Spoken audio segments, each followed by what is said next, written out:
Oke, Assalamualaikum warahmatullahi wabarakatuh. Alhamdulillah pada kesempatan kali ini kita kembali berdiskusi dan topik yang diangkat pada kali ini adalah tentang perempuan. Nah, yang kita undang pada kesempatan kali ini adalah seorang aktivis dan juga seorang penulis. Jadi beliau ini adalah aktivis mahasiswa. Nah, kalau sekarang masih mahasiswa ya? Atau sudah lulus? Masih mahasiswa ya? Nah, barangkali nanti kita juga akan...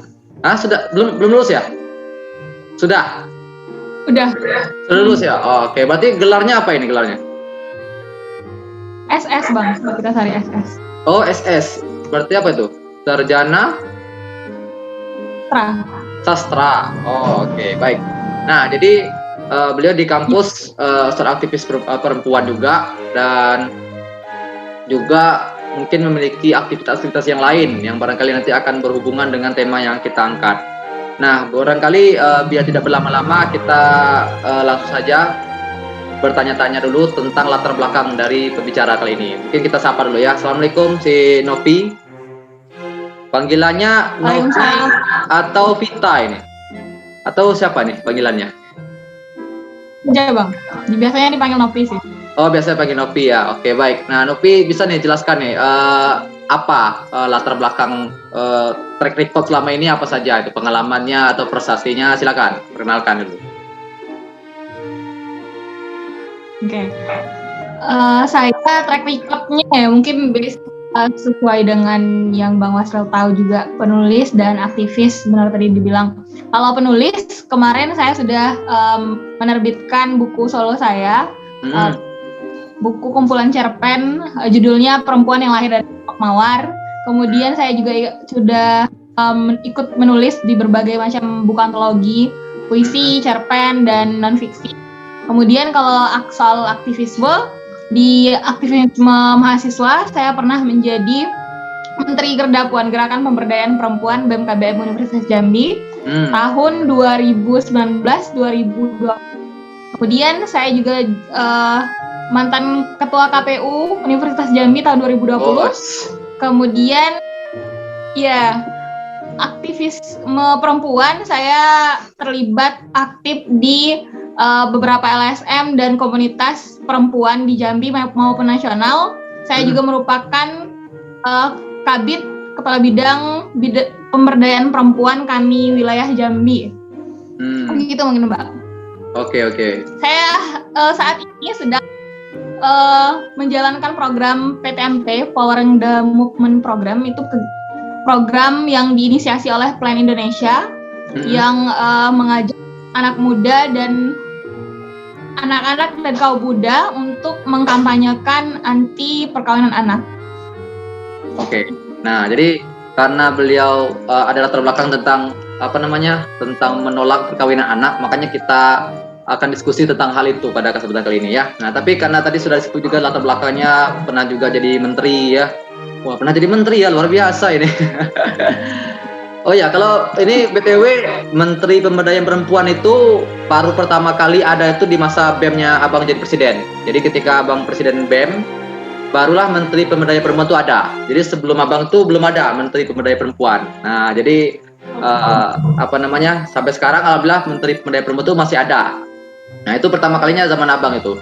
Dan memang waktu itu ketika Menteri Pemberdayaan Perempuan ada, kita ngundang juga tentang kita ngundang apa itu tuh ya, Miss Universe Jambi, kita undang untuk membahas tentang perempuan. Ternyata memang juga banyak selama ini barangkali tidak tersentuh ya ranah perempuan. Nah, dengan adanya Menteri Pemberdayaan Perempuan sehingga disitulah tempat perempuan itu bisa konseling. Pada waktu itu kita bikin banyak agendanya.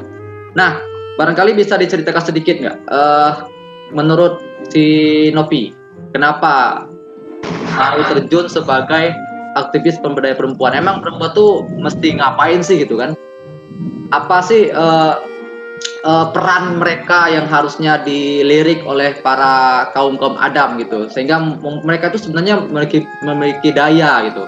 Bisa diceritakan sedikit nggak tentang itu, tentang pemberdayaan perempuan tadi? Tentang pemberdayaan perempuan di Bang tadi. Ya, kan tadi kan aktifnya tuh di pemberdayaan perempuan, Menteri Pemberdayaan Perempuan, di kami juga pemberdayaan perempuan. Emang kenapa mesti itu tuh penting gitu? Nah, kenapa?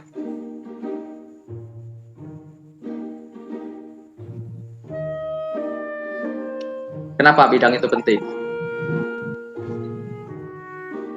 Oke, saya nangkapnya kenapa kemudian ada pemberdayaan perempuan, kenapa atau kalau kita berpikir kenapa sih ada pemberdayaan perempuan, kenapa nggak ada pemberdayaan laki-laki, toh kita sama-sama ini kan sama-sama ada gitu. Yeah. Tapi kalau kita tarik ininya, kenapa kemudian di negara kita misalnya ada Kementerian Pemberdayaan Perempuan dan Perlindungan Anak, kemudian di berbagai organisasi juga ada organisasi perempuan, khusus perempuan, itu tidak lain dan tidak bukan untuk memperluas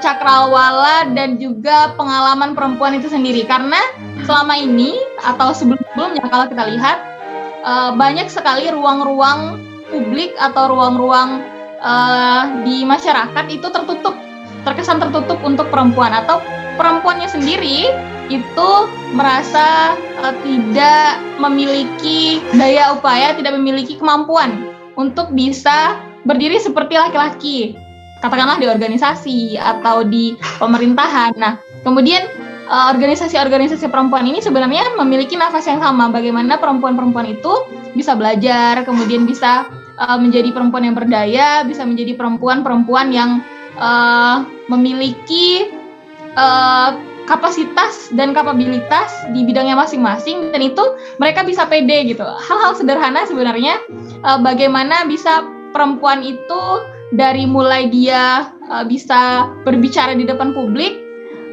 yang sebelumnya itu sangat jarang terjadi, dan itulah yang kemudian juga berusaha dimunculkan di organisasi-organisasi perempuan. Karena biasanya kebanyakan organisasi-organisasi umumnya itu sangat sedikit sekali ya, kalaupun ada ya, tapi tidak maksimal untuk memberdayakan si perempuan. Maka ada inisiatif untuk membuat organisasi-organisasi perempuan. Kemudian juga kalau saya ditanya kenapa saya kemudian masuk ke dalam organisasi-organisasi perempuan, apa sih yang menjadi mimpi saya untuk kenapa berada di dalam organisasi-organisasi demikian, karena saya ingin menjadi role model perempuan yang bisa menjadi percontohan atau inspirasi bagi para perempuan, kalau perempuan itu juga memiliki kemampuan dan kita juga tidak dibatasi secara, entah itu secara hukum, secara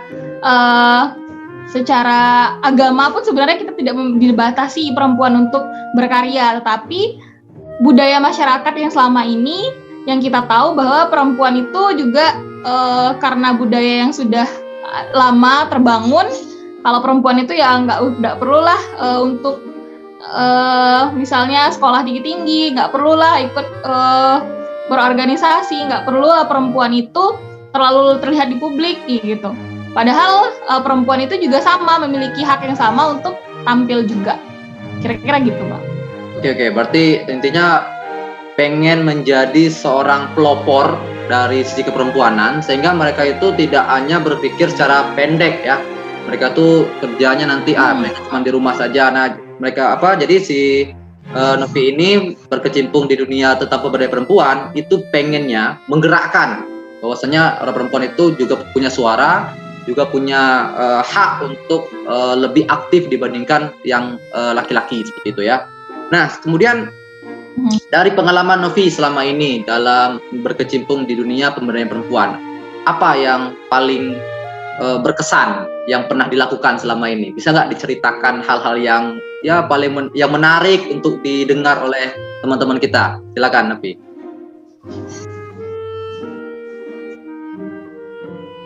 Oke.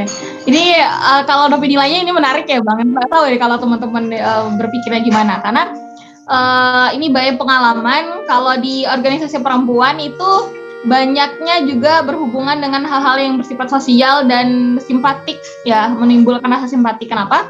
Karena di organisasi perempuan juga Novi belajar untuk bisa mendampingi teman-teman yang memiliki masalah. Novi juga tergabung dalam LSM perempuan di Jambi, itu mendampingi misalnya masalah kasus-kasus kekerasan dalam rumah tangga, kemudian pelecehan seksual, kemudian kekerasan dalam pacaran, dan juga berbagai macam permasalahan perempuan yang itu membuat Nopi sendiri jadi sadar ternyata permasalahan Nopi itu nggak seberapa gitu.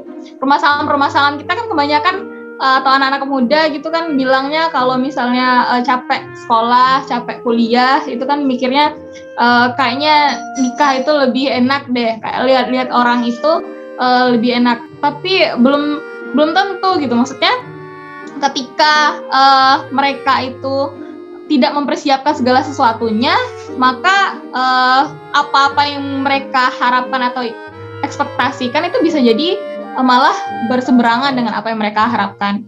Dan itu dari Nopi juga ada ikut mendampingi ibu-ibu petani di salah satu desa di Batanghari, melihat ya gimana ibu-ibu petani itu sehari-harinya dalam bertani, mereka berorganisasi juga. Jadi kayak kita mahasiswa atau siswa sekolah gitu ya, mereka itu meluangkan waktunya sekali dalam seminggu untuk berkumpul, membicarakan tentang tanaman-tanaman mereka, karena mereka itu kelompok tani desa yang non pestisida ya, bukan petani-petani pada umumnya yang pakai zat-zat kimia untuk tanaman-tanaman mereka, tapi mereka uniknya di situ. Nah, kemudian permasalahan juga yang ada di sana itu tinggi sekali angka perkawinan anak. Seperti budaya. Jadi kalau mereka di sana itu kan di satunya sekolah itu cuma ada 1 SD. Ya. Dan kita mau ke desa itu harus melewati sungai. Nah, karena jaraknya itu terlalu jauh, jadi anak-anak di sana kalau tamat SMP, SMA itu udah paling tinggi tuh. SMA itu kalau pikirannya nggak ada lain-lain, kalau nggak kerja ya nikah gitu. Jadi mereka itu tidak merasakan atau lebih berpikir tidak seperti kita yang ada di sini ya, di kota Jambi umumnya ya. Kalau kita itu masih punya harapan untuk pendidikan yang lebih tinggi. Tapi kalau mereka sendiri yang seperti membatasi pemikiran itu karena lingkungan mereka yang seperti itu. Jadi itu, tapi mikirnya dengan segala macam problematika yang selama ini di luar hal-hal yang terkait perempuan ya, karena permasalahan perempuan juga problematis, kompleks sebenarnya. Jadi bisa lebih peka terhadap lingkungan, kemudian bisa mengerti permasalahan orang lain, bisa belajar juga tentang kesehatan mental, karena kesehatan mental kemudian juga hak-hak perempuan itu banyak sekali yang selama ini yang tidak Nopi ketahui. Jadi bisa lebih punya rasa simpatik dan ada kecenderungan ingin membantu. Itu sih sebenarnya kalau aktivis kan selain kita menginginkan perubahan, kita juga harusnya memiliki kepekaan dan kepedulian yang tinggi. Nah, itu yang diwujudkan dari organisasi perempuan yang selama ini Nopi ikuti. Oke. Berarti kontras ya antara di kota dengan di kabupaten. Yang di kabupaten itu palingan di pedalaman ya, sehingga itu yang menjadi trigger sehingga membuat Nopi mau bergerak lebih kencang untuk mensosialisasikan atau memberikan inspirasi kepada para wanita yang ada di berbagai daerah. Nah, sekarang kan Nopi kan aktif di sebuah kegiatan yang bernama PTMP ya. PTMP itu apa ya? Powering the Movement Program. Nah, mungkin bisa diceritakan nggak ya? Karena itu kan salah satu programnya adalah bagaimana mengkampanyekan tentang melawan dari perkawinan anak. Nah, bisa nggak diceritakan sedikit apa itu program PTMP itu? Jadi program PTMP itu Powering the Movement Program itu adalah penguatan kapasitas jaringan anak dan kaum muda untuk melawan perkawinan anak. Jadi kemarin itu ceritanya Nopi iseng-iseng ikut seleksi dari Plan Indonesia, itu dari sosial medianya sih, karena sebelumnya juga pernah ikut Girls Leadership Class itu sama Menteri Keuangan Sri Mulyani, pernah lolos di situ tapi nggak sampai selesai. Terus ada lagi nih pemberitahuan dari Plan, ada kegiatan PTMP, terus iseng-iseng ikut itu pakai seleksi esai, kemudian jawab pertanyaan, kemudian baru kita dibekali selama lebih kurang 2-3 bulan. Itu pembekalan secara online, ada sekitar 60 anak di seluruh Indonesia. Jadi Nopi satu-satunya yang mewakili Jambi untuk ikut program ini. Nah, terus setelah dibekali itu kami juga disuruh untuk dibekali untuk membuat aksi yang itu berdampak. Nah, salah satunya itu ya kegiatan pada malam ini yang kita berusaha untuk memberitahukan teman-teman lewat berbagai macam bentuk sosial media atau kampanye ya secara daring. Napi juga aktif kemarin itu ikut buat diskusi live Instagram, dan Napi lihat juga potensinya di podcastnya Bang Wasril ini luar biasa, karena penontonnya kayaknya banyak juga nih ya siswa-siswa Bang Wasril. Jadi ini mungkin bisa menjadi salah satu tontonan untuk mereka, dan juga mungkin bisa mengajak mereka atau bikin mereka penasaran dengan kegiatan-kegiatan seperti ini. Karena yang paling efektif itu sebenarnya kalau usia Sonopi kan udah agak di atas ya, bukan anak-anak lagi. Dan sebenarnya kalau efektifnya itu adalah usia anak-anak yang masih SMA. Banyak itu satu grup sama Nopi itu anak-anak yang masih sekarang itu kelas 2 SMA, kelas 3 SMA, atau baru masuk kuliah. Itu banyak yang kayak gitu. Tuh Bang. Oke, berarti itu programnya dari yayasan apa tadi? Yayasan Plan Internasional Indonesia. Itu ya, dan itu pun tingkat nasional ya? Dibekali itu memiliki jaringan nasional. Di Indonesia ada, di Afrika, di Amerika, semua di berbagai macam belahan dunia itu ada. Oke. Dan disebut dengan melawan perkawinan anak itu usianya berapa ya? Atau ada kategori tersendiri? Usia peserta program ya Bang? Iya, bukan. Yang katanya kan melawan perkawinan anak itu kan. Nah, anak perempuan yang dimaksudkan di sini itu usia berapa? Apakah semua, misalnya kalau mahasiswa nih dia mau nikah, berarti harus dilawan juga itu? Atau ada kategorinya, kriterianya? Ya, jadi perkawinan anak itu adalah perkawinan yang salah satu atau keduanya berusia di bawah 18 tahun. Dari undang-undang kita sebenarnya udah ada perubahan di Undang-Undang Nomor 16 tahun 2019 yang sebelumnya itu menikah itu minimal bisa umur 16 tahun. Sekarang itu minimal harus 19 tahun.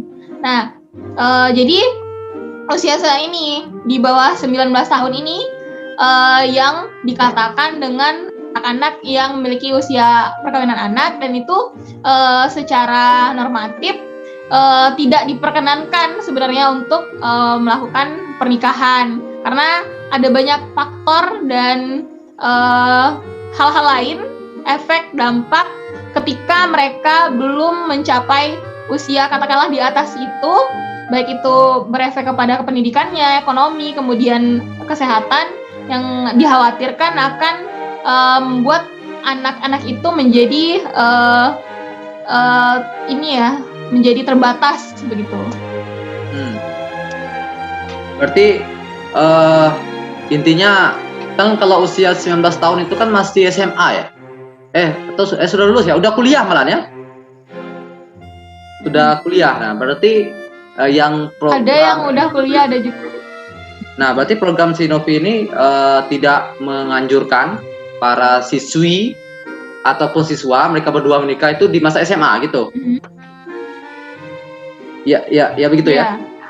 Nah, kita masuk ke kontranya nih. Kan memang ada beberapa statement yang mengatakan bahwasanya kalau nanti mereka tidak nikah, maka itu kan dikhawatirkan mereka nanti akan berbuat hal-hal yang tidak diinginkan, berbuat zina dan sebagainya. Nah, itu bagaimana pendapat Sinovi menanggapi hal yang seperti itu?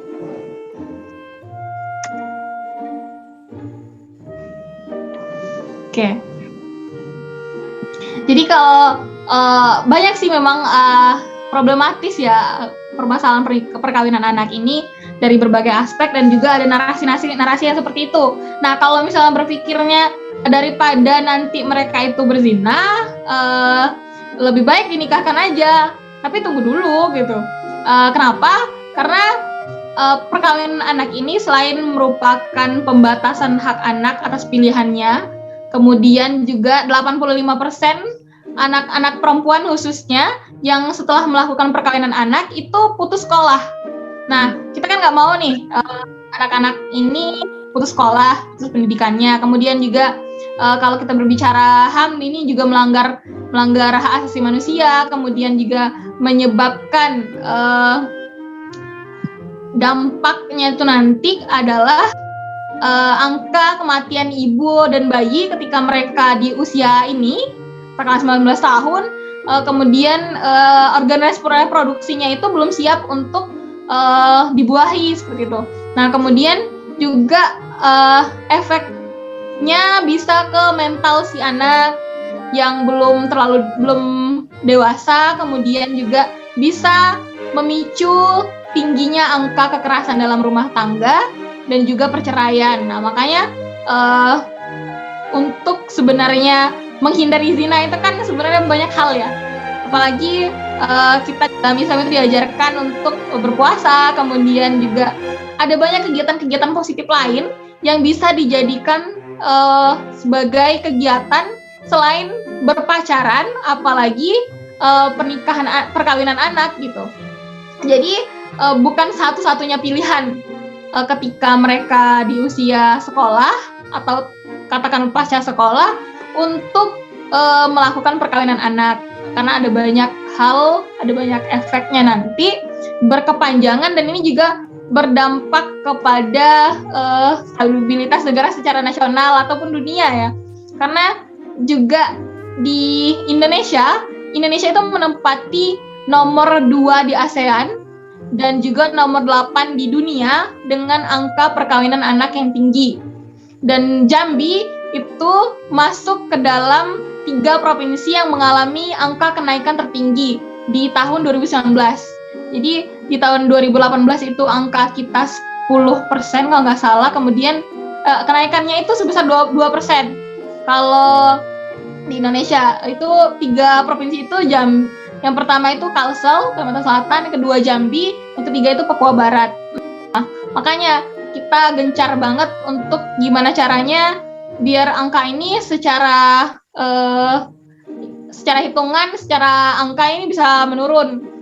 Apalagi kalau misalnya kita berbicara undang-undang juga itu masih bisa diterobos lagi karena ada yang namanya dispensasi nikah. Kemudian juga ada kalau MBA, Married by Accident itu bisa juga dikabulkan, dan juga pernikahan yang tidak tercatat. Nah, ini jadi masalah juga untuk problem perkawinan anak gitu, Bang. Oh, berarti emang dampaknya itu memang lebih besar ya dari hasil survei yang terjadi. Dampaknya ketika orang menikah di bawah 19 tahun itu memang dampaknya dampak negatifnya memang lebih besar ya dari hasil survei, atau gimana?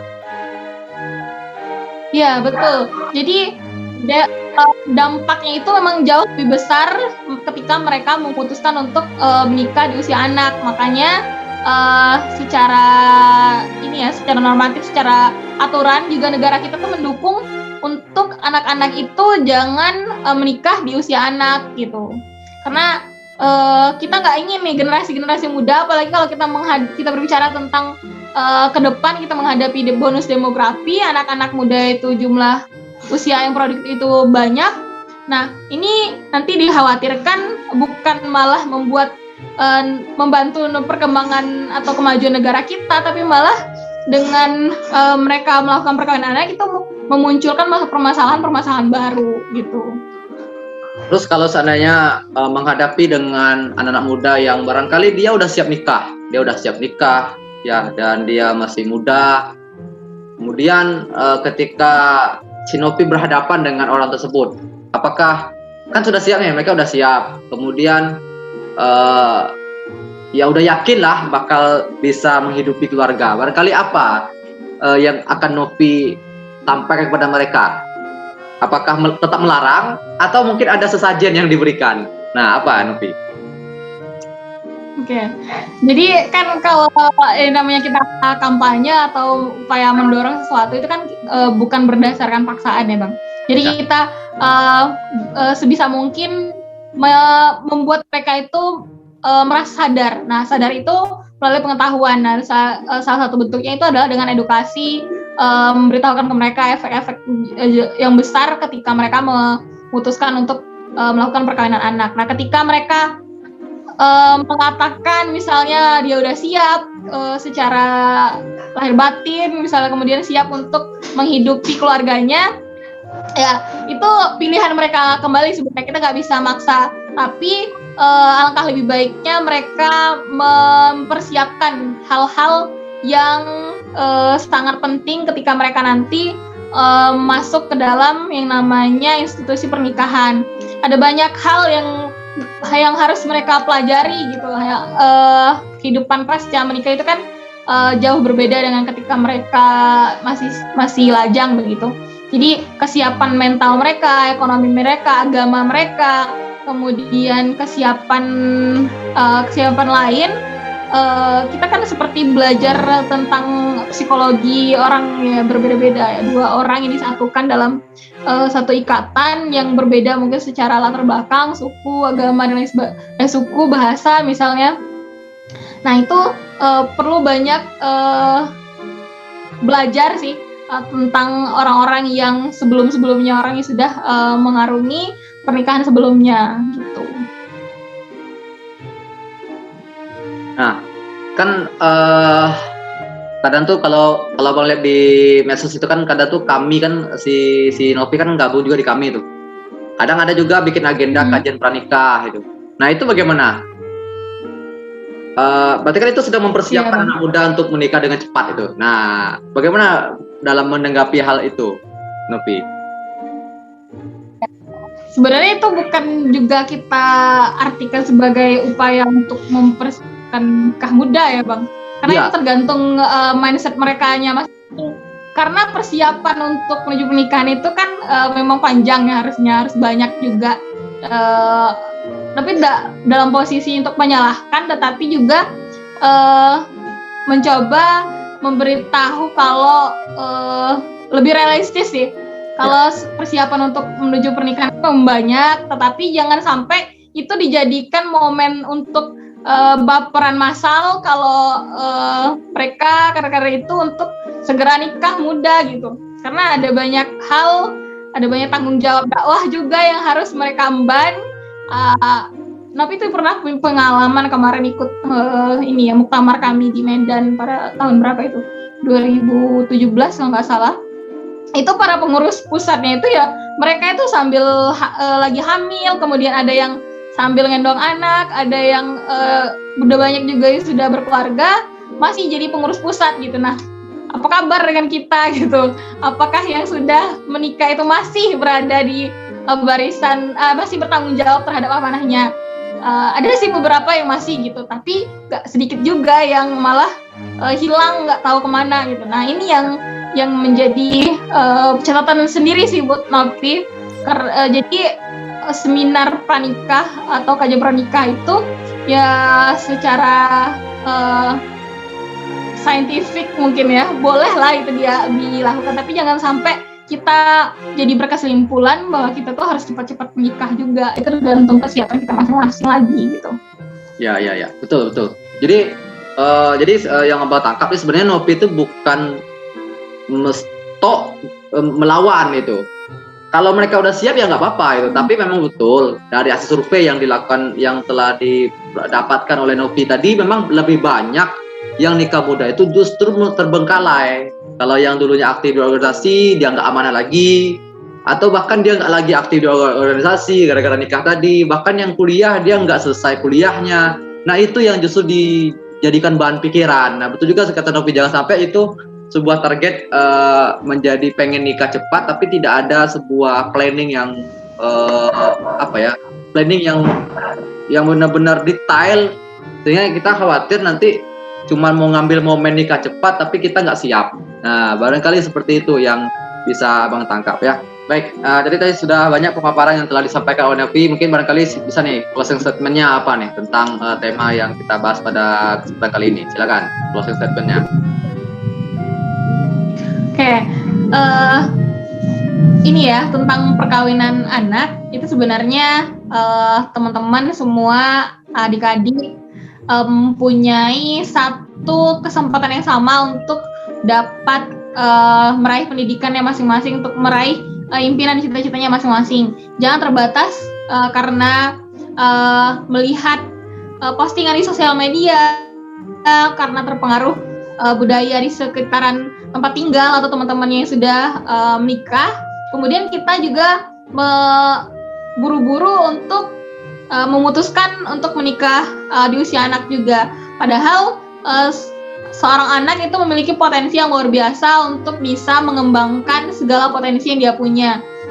Dan juga kerjasama terkait permasalahan perkawinan anak ini sangat luas. Artinya dari tataran negara sampai ke individu itu memerlukan berjabat tangan yang sangat erat. Bahkan yang paling banyak itu di desa, dan ini menjadi salah satu catatan untuk kita anak muda yang hari ini bergiat di dunia aktivisme perempuan atau yang memiliki kepedulian terhadap anak-anak.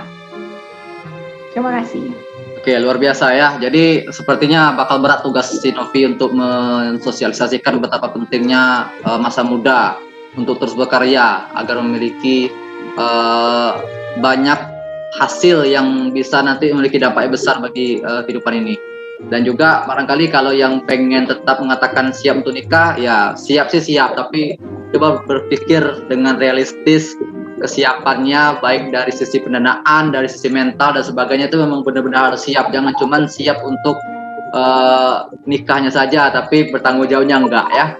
Oke, barangkali itu saja perbincangan kita pada kesempatan kali ini. Semoga menginspirasi dan juga untuk para perempuan untuk bisa tetap berkarya meskipun kalian memiliki keterbatasan, tapi kalian juga memiliki banyak sekali potensi yang bisa dikeluarkan sehingga kalian bisa memiliki dampak yang besar bagi kehidupan ini. Itu saja diskusi kita pada kesempatan kali ini. Terima kasih. Kita tutup dengan lafaz hamdalah. Alhamdulillahirabbil alamin. Assalamualaikum warahmatullahi wabarakatuh.